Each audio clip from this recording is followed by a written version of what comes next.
Yana davam hürmetlik vatandaş, bugün çizgiler 2022 yıl 7. ayının 10. günü. Şunda intayin mühim idi. Halkara siyaset sahnesi intayin mühim idi. Shinzo Abe'nin tutka yolu, siyaset yolu kişilerin kalbiden orun algan idi. Azar Shinzo Abe maksat ki yetmeyi turup alemden ketdi. Bu iş Japonya devlet kurallarının ve Japonya siyasi yollarının Shinzo Abe'nin siyaset yolunu kollaşını kozgaydı.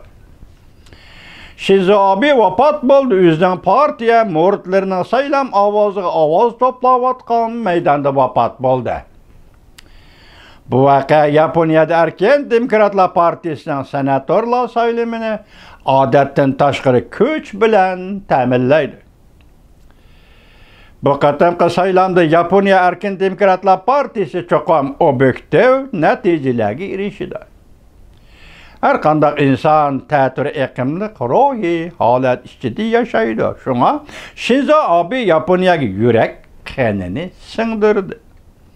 Shinzo Abe'ni qo'llaydigan saylıqçılar bu qatam senatörlar saylımida Erkin Demokratlar Partisi kuch chiqardi. İkilengüçüler emdi işkilenme kat'i niyetki kilidi. Karşı turguçular mı tavırnışki başlaydı. Bu elbette normal ictimai önümdür. Japonya'da Erkin Demokratlar Partisi senatörler sayılımında galbiga erişidigan bolsa, keyin asası kanunu özgertip harbiy mudofiya cheklimisini amaldan qoldurib, Japoniya put qo'lini bo'shtib, harbiy tayyorliqlarni taraqqiy qildirdi. Bu orqali Jungo Kompartiyasiga taqobil turdi. Bundaq bo'lgan Jungoning vatanparvar o'g'rilari nimaga şal buluşudu? Shinzo Abe Tayvan'ı qo'llaydigan diplomatiya meydanı da çıng turib keldi. Amerikaga ittifoqdosh bo'lib, Jungo Kompartiyasiga qarshi turish diplomatiyasi da çıng turib keldi.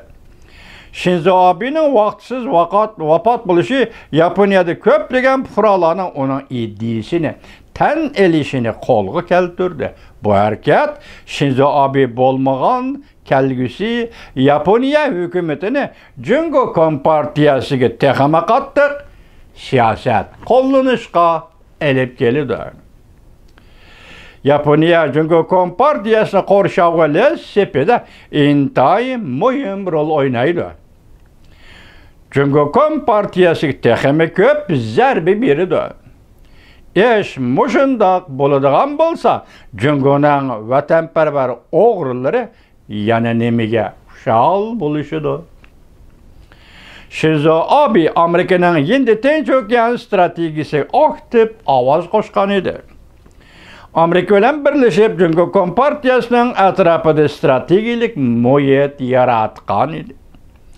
Amerikaga yordamlashib Hindiston va Sharqiy Janubiy Osiyo davlatlarini diplomatik qoidalar bo'yicha atrofiga to'plab, Jungo Kompartiyasining Osiyodagi ta'sirini azaytgan edi. Shinzo Abe'ning vafoti Yaponiyaning davlatlik hissiyatiga ta'tir iqim, ruhiy holatlik unum elib keldi. Yaponiya Tayvanni texama qattiq himoya qildi. Jungoning Tayvanni birlik keltirish ishlari ko'pga aylanadi. Mushundaq bo'lganda Jungoning vatanparvar o'g'rilari Shinzo Abe'ning vafotiga nima deb xushal bo'ladi? Davomini anglashib o'tamiz.